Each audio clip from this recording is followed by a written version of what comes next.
All right, let's dive right into this explainer. Think of this as your high-density strategic briefing on the monumental geopolitical shifts we saw at COP30 in Belém, Brazil. We're going to deconstruct the treaty outcomes, the massive shift toward global multipolarity, and exactly how major developing economies maneuvered on the world stage. Here is our roadmap to ensure absolute retention of these complex policy outcomes. We'll be hitting 1. The geopolitics of COP30 Belém.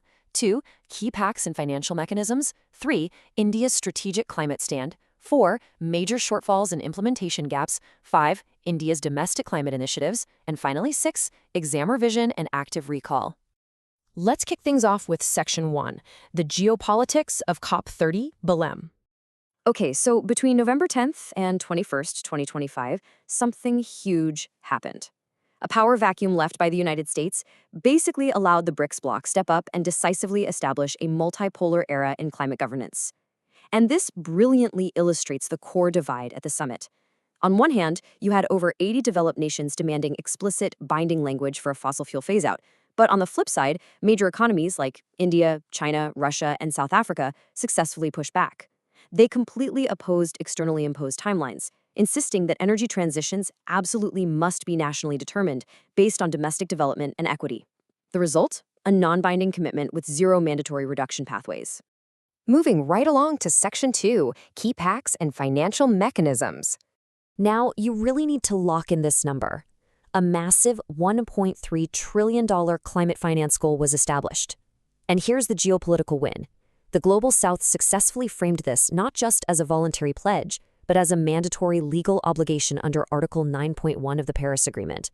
That is a total narrative shift on the global stage. Let's target another critical figure for your memory. $125 billion.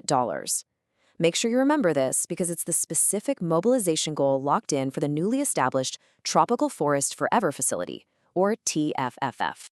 What's really fascinating here is the major shift toward pragmatic, implementation-focused agreements rather than overly ambitious Western targets.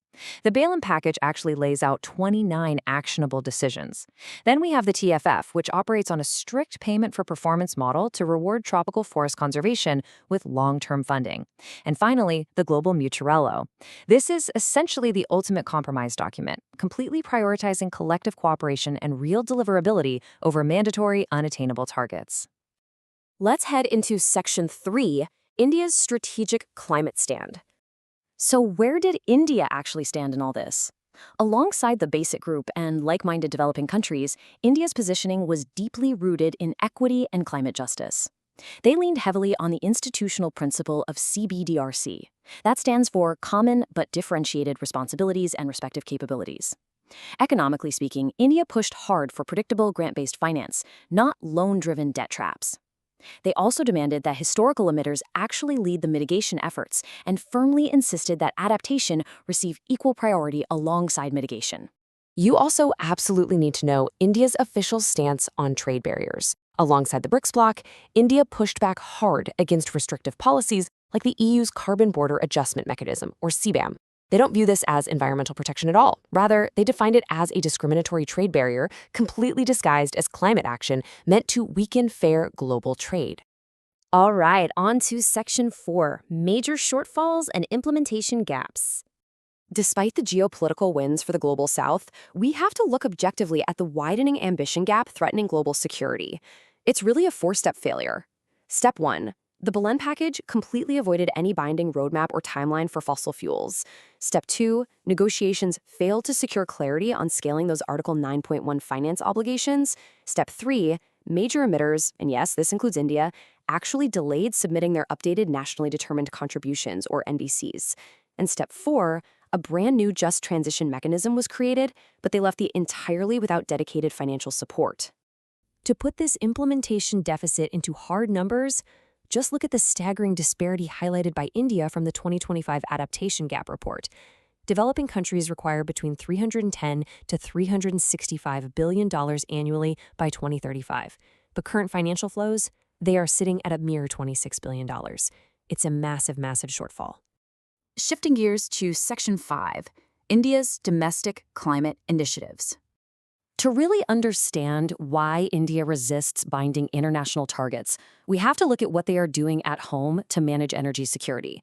Refusing external mandates absolutely does not equal domestic inaction. Just look at these proactive policy frameworks. You've got the NAPCC launched with 8 national missions. The National Green Hydrogen Mission is targeting 5 million tons annually by 2030 to decarbonize hard-to-abate sectors. There are aggressive forest conservation programs aiming to afforest 6 million hectares and push forest cover from 23 up to 33%.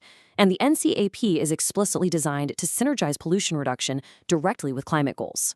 Burn these 2 specific acronyms into your memory right now, because they perfectly intersect ecology and economy. First, the PAT scheme, which drives market-based industrial energy efficiency using tradable credits.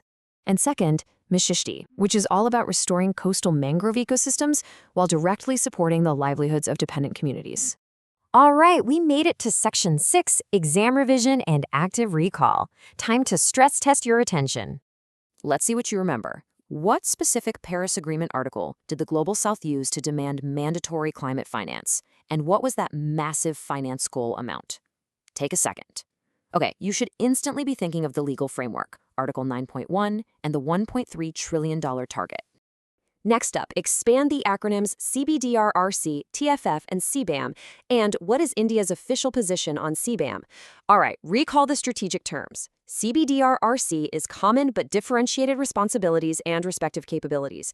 TFF is the $125 billion Tropical Forest Forever facility, and CBAM is the Carbon Border Adjustment Mechanism, which India strongly opposes as a discriminatory trade barrier disguised as climate action. Now, I want you to mentally photograph this analytical framework. This is your exact structure for a flawless policy answer, connecting geopolitics to climate outcomes. Start with the intro, the BRICS ascendancy and shift to multipolarity. Move to the financial outcomes, the Belém package, the Article 9.1 mandate, and the 125 billion TFF. Then map India's exact stand, CBDRC, adaptation parity, and opposing CBAM.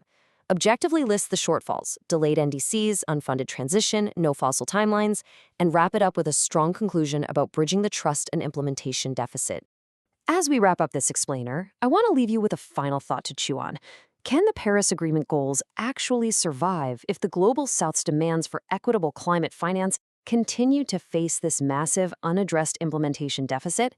The geopolitical realities have fundamentally shifted, and this implementation gap is, without a doubt, the next great battleground. Keep these strategic frameworks sharp.